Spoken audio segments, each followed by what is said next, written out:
Ấy, xin chào, chào mừng đến với ngày thứ hai của bọn mình ở Santorini. Bây giờ đang là 5:30, 6 giờ sáng gì đấy. Nhìn mặt bà như sát thủ ấy. Đúng là dậy sớm. Sáng nay khác với hôm qua, bọn mình sẽ dành phần lớn thời gian để chụp ảnh ở những cái nơi mà chưa chụp được. Ví dụ như là những cái phố này này. Tại vì hôm qua thì hay chụp ở những cái chỗ mà nhìn hướng ra biển. Cái phố này là cái phố chính ở Ia và nó kết nối tất cả các địa điểm quan trọng với nhau. Cũng giống như bao địa điểm khác thôi. Nếu như mà các bạn đợi trong ngày ấy thì cái phố này nó sẽ đông nghịt người và các bạn sẽ không có một chút chỗ nào để có thể chụp ảnh được cả.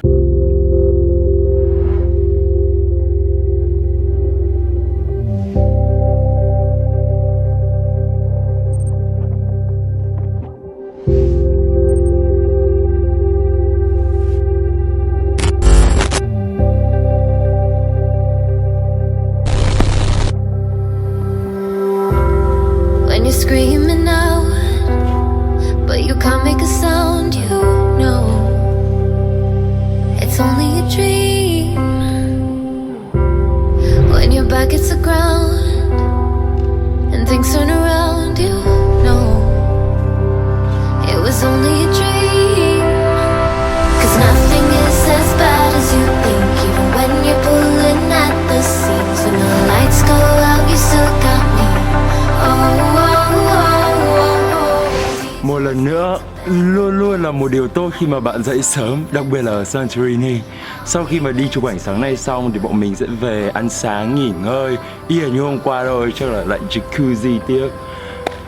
Và xem mà Long nó có mọc thêm một cái lông tì nào không. Tầm sáng muộn trưa trưa ấy thì bọn mình quyết định sẽ bắt một chuyến xe buýt để đi đến thành phố gọi là thủ đô của Santorini mang tên Fira. Ở đây là Ia này, là thành phố có thể gọi là đẹp nhất và phù hợp với những người đi du lịch nhất, nhưng mà thành phố Fira ấy mới là thành phố lớn nhất và có nhiều hoạt động nhất.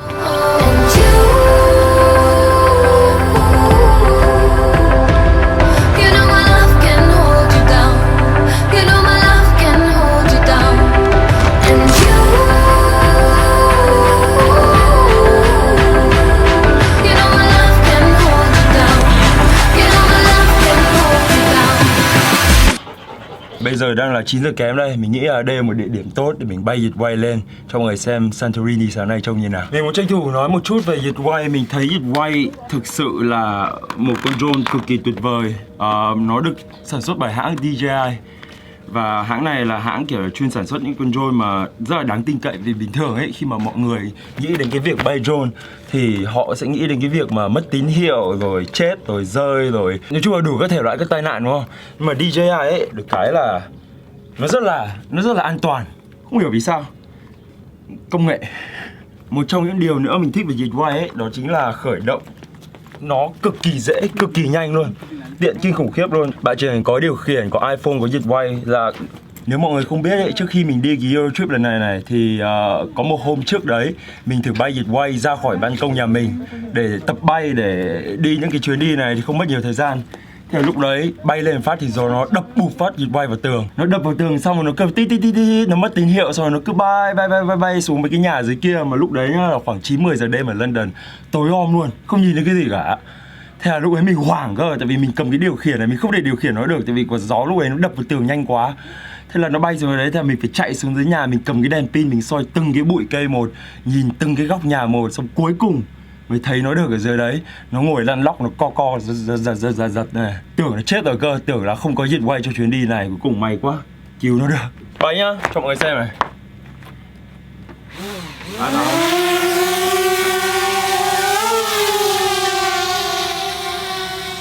Dễ không? Đơn giản, giờ đang trên kia. Mời mọi người xem cảnh quay của Jetway.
Bây giờ đang là 9:30 sáng và phải nói là quá là nóng kinh khủng. Nhân tiện đây thì mình muốn dành một chút thời gian để nói cho mọi người biết về những nhóm người ở Santorini. Nhóm đầu tiên ấy là nhóm fitness, có nghĩa là nhóm những người mà thích tập thể dục thể thao, những người mà thích chạy, và đặc biệt là những người mà thích đi bộ từ thị trấn này, thành phố này sang thị trấn thành phố kia. Kiểu như là sáng đi bộ từ Vira sang Ia trong cái nắng nóng như này. Nhóm thứ hai là nhóm những người dân địa phương, người ở nơi đây. Nói thật, bọn mình thấy họ không được thân thiện như những ở nơi khác. Có thể là khách du lịch hay vứt rác bừa bãi chẳng hạn. Ví dụ như là hôm qua khi bọn mình đi xem hoàng hôn ấy, lúc về mình thấy rác rưởi rất là nhiều. Tại vì phần lớn khách du lịch là những người đi xem hoàng hôn mà. Và sau khi họ đổ hết về trung tâm, đổ hết về khách sạn, nơi nghỉ của họ ấy, hay là các cửa hàng, nhà hàng thì... Ngoài ra về nhóm những người địa phương ấy, ngoài những người làm việc trong cửa hàng, nhà hàng các kiểu ra thì mình thấy là ở đây có một nhóm người chuyên bê vác.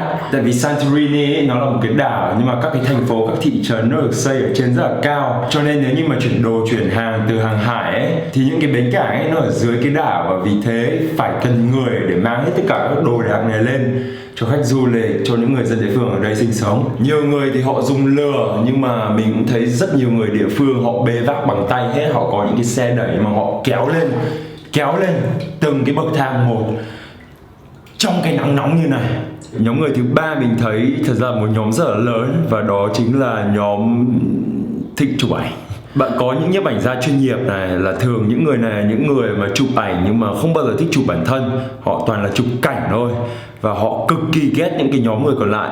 Tại vì sao? Tại vì nhiều lúc ấy cảnh rất là đẹp, họ rất muốn chụp, nhưng mà các khách du lịch khác muốn nhảy vào để tạo dáng, để chụp ảnh bản thân, để selfie các kiểu, và vì thế họ không bao giờ chụp được. Một cái nhóm nhỏ khác đó chính là những người khách du lịch bình thường mà rất thích chụp ảnh thôi. Họ thích chụp ảnh với gia đình, bạn bè, họ thích tạo dáng, họ thích chụp selfie, họ chụp hết, họ thấy cái gì họ chụp hết. Đấy là nhóm bọn mình. Còn trong cái nhóm này thì còn có nhóm nhỏ thứ ba, đó chính là những người mà đến đây để chụp ảnh đính hôn hay là chụp ảnh cưới. Nhiều vô kể luôn, cả Tây cả châu Á mình thấy rất nhiều các cặp đôi đến đây rồi thuê thợ chuyên nghiệp để họ dẫn đi và họ chụp ở những cái địa điểm quanh cái đảo như này trong cái nắng nóng như này. Và nhóm thứ tư, nhóm này là những người mà thích làm phim. Thực sự thì trên cả cái đảo này có mỗi 2 người ở trong cái nhóm này thôi. Một người là người rất là chuyên nghiệp và đẹp trai, còn người còn lại thì thích đua đòi, ăn theo.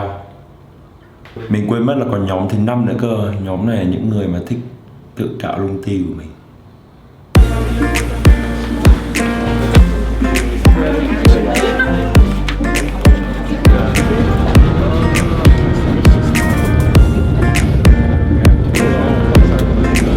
Rồi như mọi người đã thấy đấy, bọn mình vừa mới bắt chuyến xe buýt đi đến Fira đây. Hiện tại cả lũ bây giờ sẽ đi ăn trưa. Nhưng mà đi trên đường ấy thì mình phát hiện ra một điều là có rất nhiều Tây Ba Lô họ thích lái cái gọi là cái quad bike. Cái quad bike ở đây là cái xe 4 bánh ấy, mà họ thích đi từ thành phố này, thị trấn này sang thành phố, thị trấn khác. Kiểu không thể hiểu nổi luôn. Đúng là bọn Tây nó rất thích phơi nắng. Và mình phát hiện ra một điều là mình là một trong những ít người ở cái hòn đảo này mà mang theo một cái ô. Phần lớn những người còn lại mà mang ô ấy toàn là châu Á hết. Nhưng mà Tây khi mà nhìn thấy bọn mình ấy thì Tây nó thấy nó rất là kiểu khó hiểu. Two iced tea please. What flavors do you have? Only lemon. Lemon please.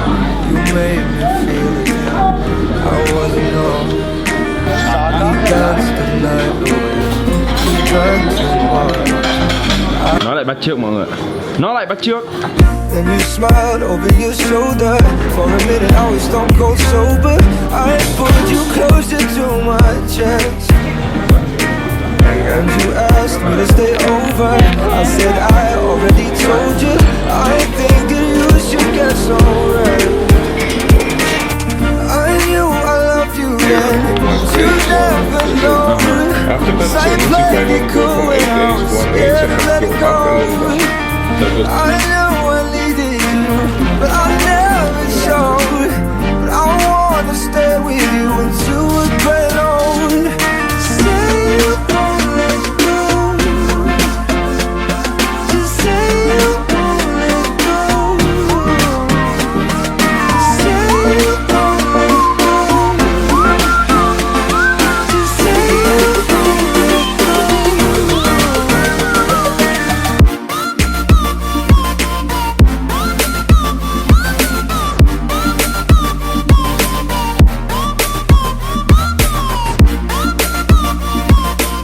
Lúc nãy ở Fira thì bọn mình đến để mua vé để bắt một chuyến tàu ngày mai để đến một địa điểm mới. Nhưng mà cái bạn nhân viên ở đấy lúc đấy thì in tên mình sai. Họ in thành Wong, W-O-N-G.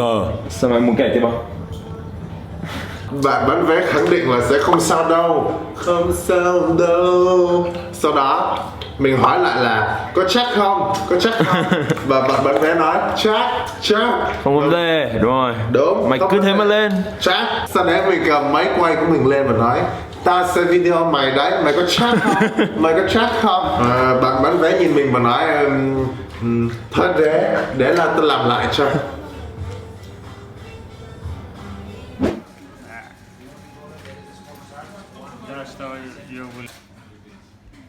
Yes, correct. Thank you. Ok, vậy đó câu chuyện thôi. Đêm nay là đêm cuối cùng bọn mình ở Santorini và bây giờ cả lũ sẽ đi ăn tối đây. Và sau đấy mình sẽ cố gắng cho mọi người biết qua về trải nghiệm đêm ở Santorini ở Ia thế nào.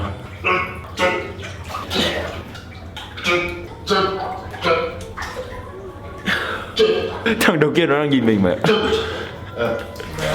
Ok, bye. When you looked over your shoulder, for a minute I forget that I'm older. I wanna dance with you right now. Oh, and you look as beautiful as ever, and I swear that every day you'll get better. You make me feel this way somehow. I'm so in love with you, and I hope you know, darling, your love is more than worth it. Vậy rồi, hết đêm thì bọn mình dành thời gian đi dạo quanh thị trấn, ghé qua cửa hàng này, cửa hàng nọ để mua quà lưu niệm và hưởng thụ những khoảnh khắc cuối cùng ở hòn đảo thiên đường Santorini này. Đúng là ban ngày hay ban đêm thì Santorini lúc nào cũng lung linh hồi nào.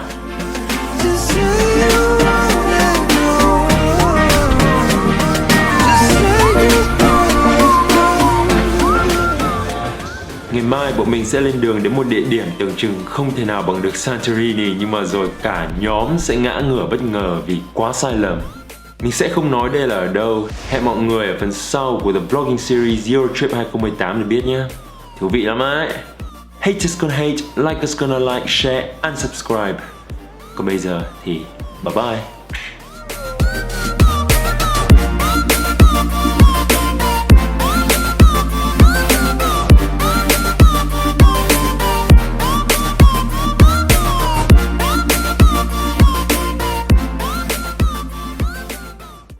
trong đớn đau, người yêu quên tham mang lại nỗi đau, dư âm tàn cho vô vọng phía sau đôi chân giày vò sâu xé quanh thân xác nát đầu. Dành tay đi trước khi